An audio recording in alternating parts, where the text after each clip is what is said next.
이 아침에 우리에게 주신 하나님의 생명의 말씀은 신약 성경 누가복음 1장 26절 말씀부터 38절 말씀까지입니다. 신약 성경 87쪽에 있습니다. 주시는 말씀을 저와 여러분이 한 절씩 교독하며 말씀을 읽을 때에 성령께서 우리 마음에 감동 주시기를 간절히 원합니다. 여섯째 달에 천사 가브리엘이 하나님의 보내심을 받아 갈릴리 나사렛이란 동네에 가서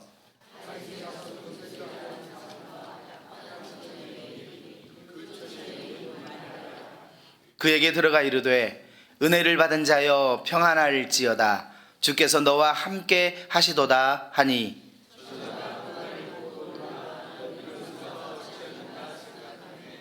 천사가 이르되 마리아여 무서워하지 말라 내가 하나님께 은혜를 입었느니라.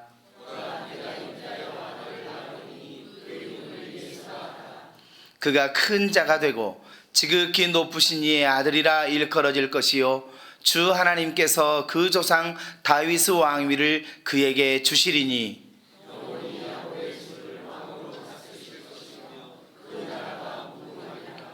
마리아가 천사에게 말하되 나는 남자를 알지 못하니 어찌 이 일이 있으리이까.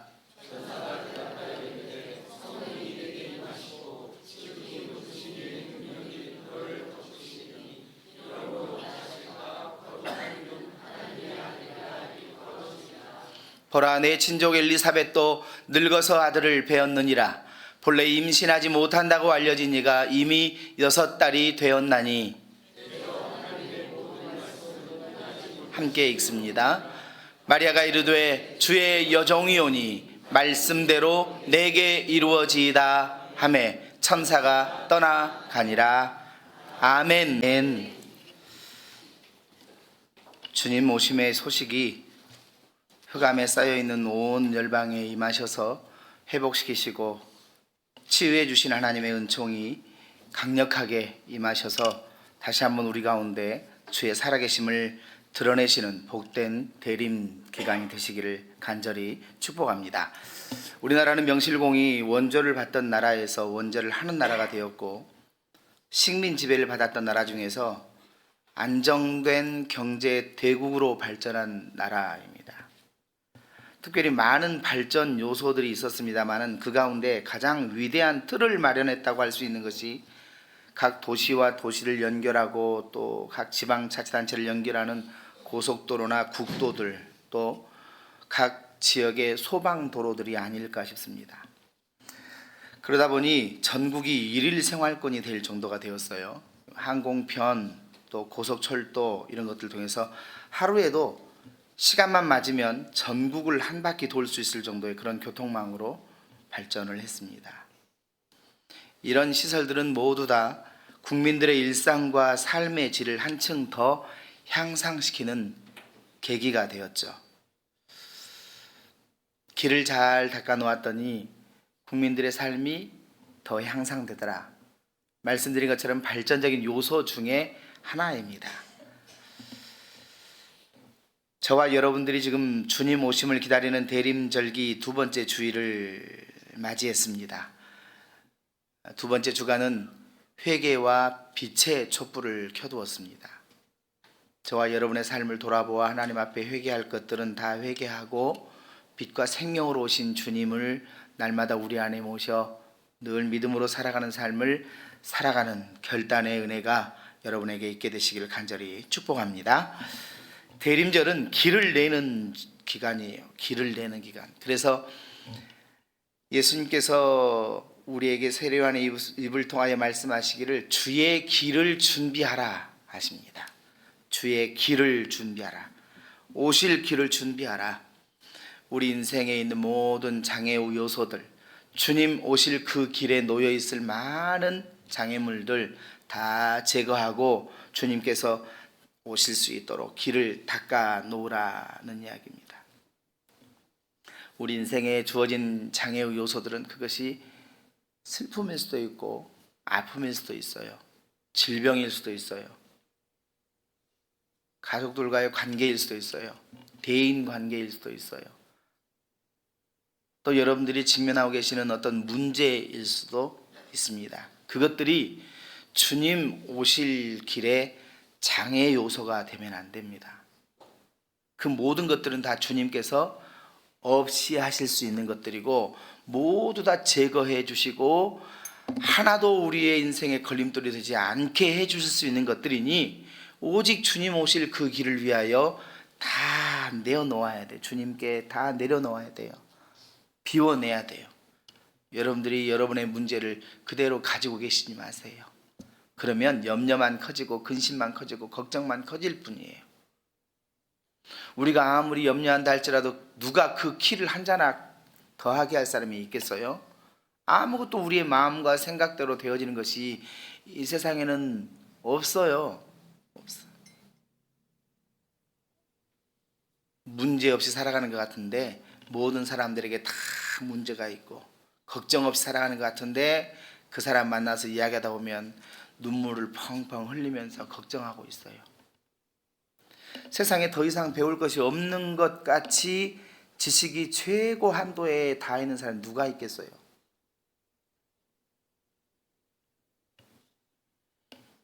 미국의 설교가이신 존스 목사님이라는 분이 계셨어요. 이분에게는 세 아들이 있습니다. 그런데 어느 날 갑자기 큰 아들이 사고로 죽게 됩니다.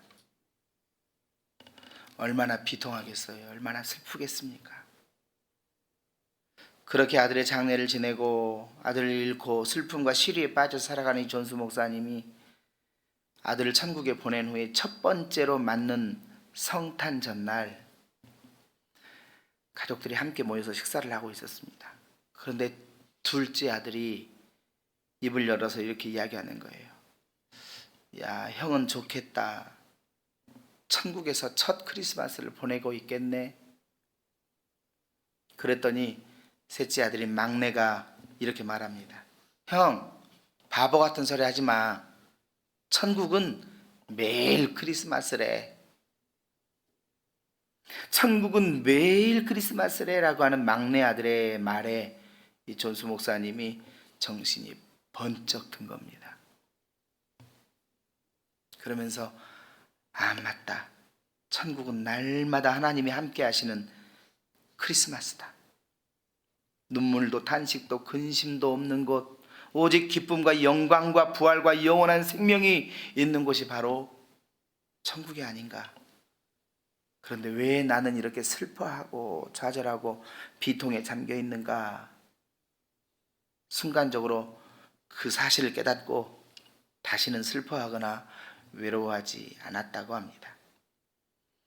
하나님이 나와 함께 하신다라고 하는 이 성탄의 의미를 분명히 깨닫고 나니까 삶 속에 엄청난 변화가 일어나더라는 것이죠. 여러분, 성탄의 진정한 의미가 무엇입니까? 예수님께서 왜 우리에게 오셨죠? 우리와 함께 하시려고. 나와 함께 하시려고 오셨어요. 다른 의미 없어요. 얼마나 우리를 사랑하시는지 우리와 함께 하시려고, 나와 함께 하시려고. 그런데 우리는 예수님께서 우리와 함께 하시는 그것을 확실하게 받지 못해요. 도대체 하나님이 함께 하시는가? 의심할 부분들이 더 많고 오히려 그것들을 찾는 일에 몰두하죠. 여전히 성경은 하나님은 우리와 함께 하신다고, 예수님께서 우리와 함께 하신다고 말씀하시는데 우리가 그것을 확신하지 못하고 살아갈 때가 너무나 많다는 이야기입니다. 여러분, 이번 대림절을 지내면서 하나님이 나를 얼마나 사랑하시면 나와 함께 하시려고 성육신하셔서 우리에게 오셨고 나에게 오셨는가, 이것을 여러분들이 온전한 믿음으로 받으셔서 저와 여러분의 삶 가운데 생명의 능력이 날마다 샘솟듯 하는 복된 삶을 살아가시기를 주님의 이름으로 축복합니다. 주님의 길을 준비함에 참으로 귀하게 쓰임받는 한 여인을 오늘 본문 말씀을 통해서 볼 수 있습니다. 마리아라고 하는 여인인데요, 여러분 잘 아시다시피 처녀였습니다. 이 대림절기를 지나면서 성서주일이 끼어 있습니다. 오늘이 대림절 둘째 주일이면서 성서주일입니다. 그만큼 말씀이 우리 믿음의 사람들에게는 굉장히 중요한 요소라는 말씀이에요. 우리 가운데 오신 우리 주님을 말씀에 대한 존경심으로 맞이하는 것, 이것이 바람직한 신앙의 태도이기 때문에 말씀으로 오신 주님을 우리가 생각하기 위해서 성서주일이 대림절기 안에 들어가 있는 겁니다. 기독교 신앙에서는 세 가지의 말씀을 강조합니다. 세 가지의 말씀. 하나는 기록된 말씀인 성경, 신구약 성경 66권, 이 기록된 말씀, 정경화된 이 말씀을 이야기하고, 두 번째로는 말씀으로 이 땅에 오신 예수 그리스도를 기독교에서는 강조합니다. 예수 그리스도, 무슨 뜻입니까? 예수, 이는 그가 자기 백성을 저희 죄에서 구원할 자라는 뜻이에요. 그리스도는 무슨 뜻입니까? 기름 부음 받은 자. 구약의 왕이, 예언자가, 제사장이 기름 부음을 받았어요. 그러니까 우리를 구원하시기 위하여 왕으로, 만왕의 왕으로 오시고 예언자로 오시고 거룩하신 하나님과 죄인된 우리 사이에 제사장의 사명을 하시기 위해서 말씀으로 오신 예수 그리스도, 그리고 또 하나는 선포되는 말씀인 설교입니다. 이 설교는 하나님의 말씀이 세우신 종들을 통해서 선포하게 하시는 말씀이에요. 선포하게 하시는 말씀. 그래서 기독교를 말씀의 종교다, 그렇게 이야기하는 겁니다. 오늘 본문에 기록된 37절의 말씀 우리 다 같이 함께 읽어보겠습니다. 시작. 대저 하나님의 모든 말씀은 능하지 못하심이 없느니라. 아멘. 여러분, 이 말씀 믿으십니까? 정말 믿으십니까? 그러면 그대로 됩니다. 그대로 돼요. 우리가 말씀을 못 믿으니까 이루어주시는 그 응답의 역사를 경험을 못하게 되는 경우들이 많지, 믿으면 그대로 돼요. 대저 하나님의 모든 말씀이에요. 모든 말씀, 내 마음에 드는 말씀, 내 눈에 들어오는 말씀뿐만이 아니라 내 마음에 들지 않은 말씀이라도, 내 눈에 들어오지 않는 말씀이라도, 내가 볼 때 기분 나쁜 말씀이라도, 무서운 말씀이라도, 그 모든 말씀은 능하지 못하심이 없느니라. 모두 다 이루어질 말씀이고 이루신 말씀이라는 거예요.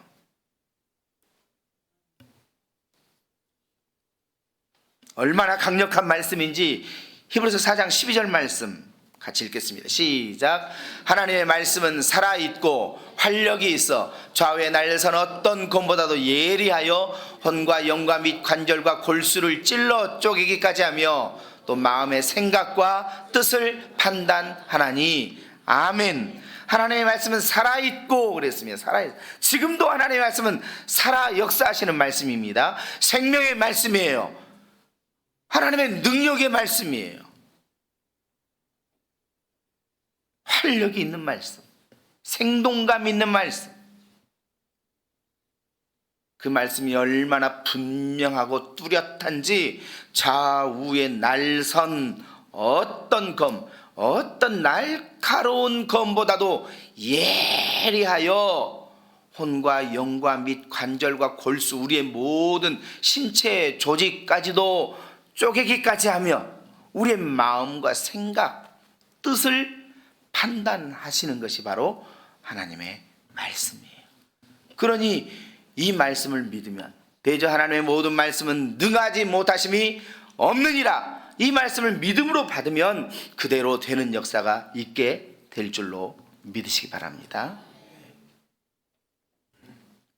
오늘 본문에 등장하는 또 한 등장인물이 있어요. 가브리엘이라고 하는 천사장입니다. 하나님의 능력 또는 하나님의 사람이라고 하는 뜻의 이름이지요.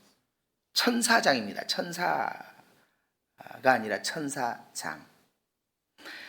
성경에는 가브리엘이 세 사람에게 나타났는데, 먼저 다니엘에게 나타났습니다. 그리고 세례 요한의 아버지 사가랴에게 나타나고 오늘 마리아에게 나타납니다. 마리아에게 나타나서는 예수님의 탄생을 예고하고 있는 것을 볼 수 있어요. 나사렛 동네, 그 가난한 촌동네, 그곳에 살고 있는 한 어린 처녀 아이에게 가브리엘 천사장이 나타나서 하나님의 명령을 그대로 전해줍니다. 성령으로 잉태할 것이라는 것. 그것도 청천벽력과 같은 소식인데 아들을 낳을 것이래요. 그것도 청천벽력과 같은 소식인데 그분이 구원자가 될 것이라는 거예요. 왕으로 오신 그 예수님을 낳게 될 것이라는 거예요. 신명기 22장 23절 24절 말씀 같이 읽습니다. 시작. 처녀인 여자가 남자와 약혼한 후에 어떤 남자가 그를 성읍 중에서 만나 동침하면 너희는 그들을 둘 다 성읍 문으로 끌어내고 그들을 돌로 쳐 죽일 것이니. 아멘. 처녀가 아이를 갖거나 낳게 되면 어떻게 했어요? 율법은 그 처녀를 죽였어야 돼요. 죽였어야 돼요. 이 사실을 마리아가 알고 있었을까요? 모르고 있었을까요? 알고 있었어요. 성령으로 잉태되는 그 사건 자체가 자신은 죽임을 당할 수밖에 없다라고 하는 이 사실을 알고 있었음에도 불구하고 그 일에 대하여 어떻게 마리아는 대답을 합니까? 따라하겠습니다. 말씀대로 이루어지이다. 말씀대로 이루어지이다. 아멘. 말씀대로 이루어지이다 하면서 받습니다. 죽음도 불사하고 하나님의 말씀이 자신을 통하여 이루어지기를 그대로 받습니다. 그로 인하여 예수님께서 이 땅에 오시지 않습니까? 그로 인하여 하나님의 계획이 이루어지지 않습니까? 그로 인하여 하나님의 능력이 나타나고 하나님의 역사가 나타나지 않습니까? 여러분, 우리도 어떻게 하면 이 말씀대로 이루어지는 삶을 경험하며 살아갈 수 있을까? 첫 번째는 말씀을 믿음으로 받아야 됩니다. 한번 따라하겠습니다. 말씀을 믿음으로 받읍시다. 말씀을 믿음으로 받읍시다. 아멘. 말씀을 믿음으로 받아야 됩니다. 하나님을 통해 구속의 역사를 이루셨습니다. 하나님 말씀을 통해 구속의 역사를 이루십니다. 말씀을 통해 구속의 역사를 계속해서 이루어 가실 것입니다. 말씀으로 천지를 창조하셨고 말씀으로 이 땅에 오셨습니다. 모든 것은 전능하신 하나님께서 행하신 일이, 그 말씀의 권능 앞에서 우리의 태도가 어떠해야 되는가? 마리아처럼 믿음이어야 한다는 말씀이에요. 믿음. 동정녀 탄생의 사건은 하나님의 절대적인 주권과 초자연적인 권능으로 되어진 일이에요. 인류 역사에 단 한 번뿐인 동정녀 탄생, 이것을 마리아는 믿음으로 수용합니다. 믿음으로 말씀으로 이루어지는 일을 믿음으로 수용할 때 그 말씀의 역사와 능력이 저와 여러분의 삶 가운데도 나타나게 될 줄로 믿습니다. 믿기 어려웠던 사실이죠. 어떻게 그 일을 믿겠습니까? 말 같지도 않은 일이죠. 세상에 있어서도 안 될 일이죠. 그런데 말씀으로 이루어지는 일을 믿음으로 수용했더니 하나님의 역사, 성탄의 역사가 이루어지게 되었던 거예요. 여러분, 하나님의 하시는 일을 믿어지는 것이 은혜입니다. 은혜 받았습니다. 이 말은 하나님이 하실 일을 저는 믿습니다. 그 말이에요. 또한 하나님의 하시는 일에 동참할 수 있는 것이 은혜예요. 하나님의 일에 동참할 수 있는 것. 마리아처럼 하나님이 하시는 일과 말씀에 대하여 믿습니다. 말씀대로 내게 이루어지이다 하고 화답하며 살아가시는 여러분 되시기를 축복합니다. 한번 따라하겠습니다. 믿습니다. 말씀대로 내게 이루어지이다. 아멘. 두 번째는 말씀을 감사함으로 받으십시오. 따라하겠습니다. 말씀을 감사함으로 받자. 46절부터는 이 일을 이루신 하나님의 역사에 대해 마리아가 찬송시를 고백하는 그 찬송시, 그래서 마리아의 찬가라고 해서 기록이 되어져 있어요. 마리아는 자신을 통해서 메시아신 예수님이 오시는 것에 대해서 감사의 고백과 찬송을 하고 있습니다. 유대인들은 모든 아이들이 출생하는 데는 세 분의 동역자가 있어야 된다고 그래요. 즉 아버지, 어머니, 그리고 성령님. 이것이 요구된다고 생각을 했어요. 근데 예수님의 경우는 성령의 역사로 말미암아 동정녀 마리아의 몸에서 탄생하셨다는 점에서 유일무이한 기적인 것입니다. 그런데 마리아는 다른 사람도 아닌 자신을 통해서 예수님이 태어나신다는 사실을 알게 되었을 때 하나님 앞에 깊은 감사를 드렸다는 것이 놀라운 일이에요. 그 일이 지금 마리아의 상황에서 감사할 수 있는 일인가? 당장 누구라도 알게 되면 돌로 쳐 죽임을 당해야 되는데 그 일에 대하여 감사하고 있는 마리아의 모습. 누구도 원치 않는 일이지만 나를 통해서 하나님의 구속의 역사가 이루어졌다라는 이 사실, 얼마나 감사한 일인가. 눈물겨운 감사죠. 생명을 바꾸는 감사, 조건을 초월한 감사죠. 모든 일에 감사하는 높은 신앙입니다. 하나님은 저와 여러분들에게도 늘 좋게 하시려고 좋은 곳으로 주시는 하나님을 믿습니다. 여러분을 통해서 어떤 일을 하시고 무엇을 원하신다 하여도 변명이나 핑계가 아닌, 함께 따라하겠습니다. 감사합니다. 말씀대로 내게 이루어지이다. 아멘. 이렇게 화답하며 살아가는 복된 삶이 되시기를 축복합니다. 감사로 받으면 버릴 것이 없어요. 요즘에 이렇게 나이가 한 살 한 살 들어가다 보니까 주변의 사람도 그렇고 집의 아이들도 그렇고 자꾸 먹는 것에 신경을 많이 써요. 그거야 아빠를 위하는 마음인 줄 알죠. 그런데 자꾸 그냥 제가 좋아하는 라면 먹지 말아라, 짠 그 라면 국물에 밥 말아 먹지 말아라, 또 밥 먹고 그렇게 먹고 나서도 콜라 마시지 말아라, 또 거기다가 또 옆에 초콜릿 먹었더니 초콜릿 먹지 말아라. 다 일찍 죽을 것들이다. 건강 해치는 것이다. 저는 지금껏요 이 말씀으로 항상 제 모토를 삼고 살고 있습니다. 디모데전서 4장 4절에서 5절 말씀인데요, 하나님께서 지으신 모든 것이 선함에 감사함으로 받으면 버릴 것이 없느니라. 저는 탄수화물이 많이 들어있는 라면도 콜라도 하나님 우리에게 먹으라고 주신, 사람들 통해 주신 것이라고 저는 생각해요. 그래서 감사함으로 받아서 먹어요. 감사함. 마음이 중요한 것 아닙니까? 잡곡밥 먹어도 병 걸릴 사람은 다 걸리더라고요. 잡곡밥 먹는다고 안 걸리는 사람 없어요.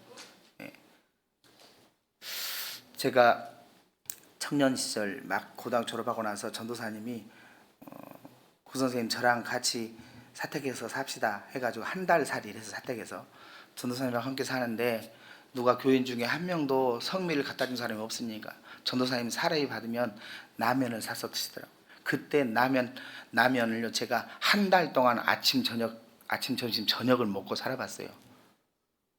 그런데 지금껏 건강하잖아요. 건강해져서 입원한 적 없어요. 아직까지는. 감사함으로 받으면 버릴 것이 없느니라. 저는 이 말씀을 굉장히 중요하게 생각합니다. 그래서 그런 것뿐만이 아니라 모든 것에 감사. 하나님 감사합니다. 우리 동두천 교회 장로님들, 우리 동두천 교회 권사님들, 안수 집사님들, 집사님들, 세상에서는 어떻게 살아가시는지 제가 명백하게 알 수는 없지만, 그러나 우리 동두천 교회를 만나서 동두천 교회 믿음의 가족으로 살게 해주심이 감사. 키도 적고 또 얼굴도 뭐 그렇게 잘나지도 못했고 키도 많이 크지 않고 뭐 그러지만은 여러분의 동두천 교회의 담임 목사로 하나님이 세워주셔서 그것도 감사. 여러분 감사하십니까 진짜로? 근데 비웃는 표정으로 말고 대답해 보세요. 네. 감사. 옆에 남편들 계시는 분들 감사하세요. 밥 끼니 때마다 밥 차려준다고 속상해하지 마시고, 저 인간 오늘 또 살았네, 밥 새끼 또 차려줬네 하지 마시고, 잔소리해도 옆에 아내분 계신 것 감사하세요. 없는 사람 생각해서 얼마나 귀하고 감사합니까? 매일 잔소리하고 못살 굴고 그래도 아내만한 사람 없고 남편만한 사람은 없어요. 부모님들 나이 많이 드셔서 병상에 계시고 여러분 마음대로 안 되셔도 감사하세요. 제가 부모님 일찍 여의고 부모님들 없이 30년 넘게 살아봤더니 요즘에 와서는 더 그래요. 참 병상에 계신 아버지라도 계시면 좋겠다. 비빌 언덕이라도 있으면 좋겠다. 여러분 자녀들이 세상으로 나가지 않고 믿음 안에서 그 일주일 동안 뭐 하고 사는지는 모르겠지만 주일이면 꼬박꼬박 와서 예배 자리에 앉아 있으면 감사하세요. 감사. 도대체 한 주간 동안 뭐 하고 돌아다니는지 모르겠는데 꼬박꼬박 저녁마다 집에는 들어와요. 감사하세요. 감사함으로 받으면 아무것도 버릴 것이 없어요. 아무것도 버릴 것이 없어. 하나님 말씀이.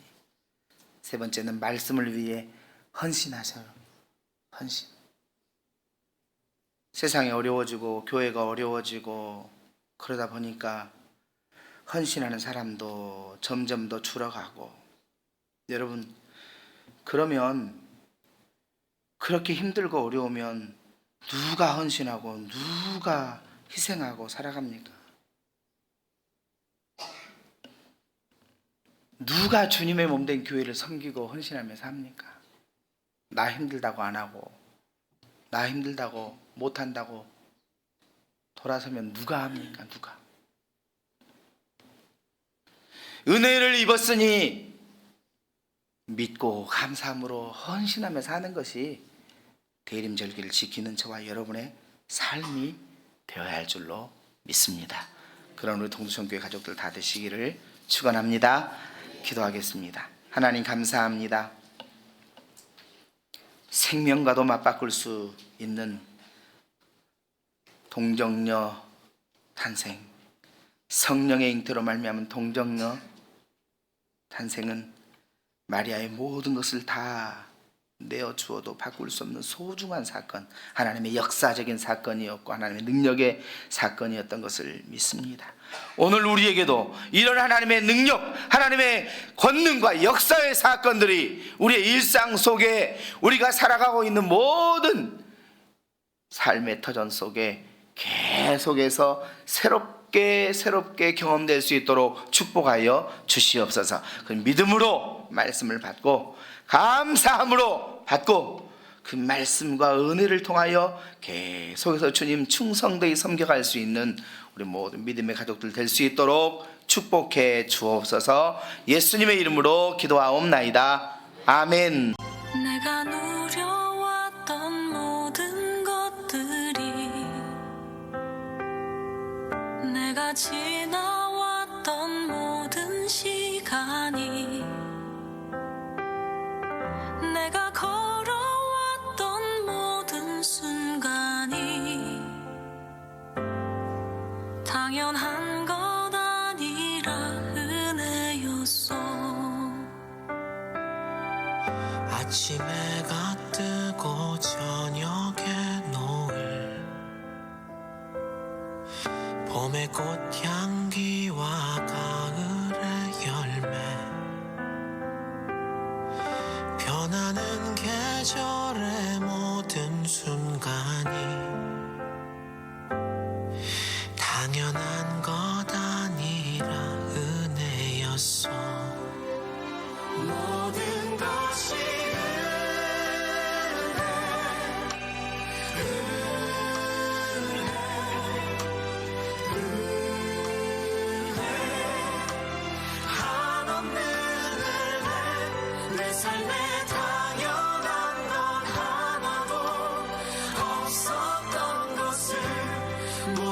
것이 은혜였소.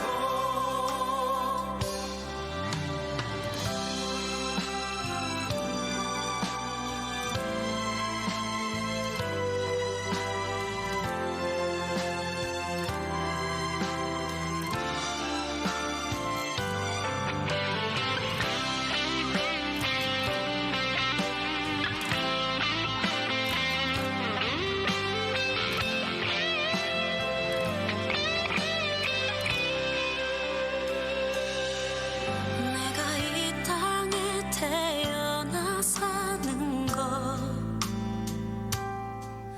어린아이 시절과 지금까지 숨을 쉬며 살며 꿈을 꾸는 삶 당연한 것 아니라 은혜였소. 내가 하나님의 자녀로 살며 오늘 찬양하고 예배하는 삶 복음을 전할 수 있는 축복이 당연한 것 아니라 은혜였소. 모든 것이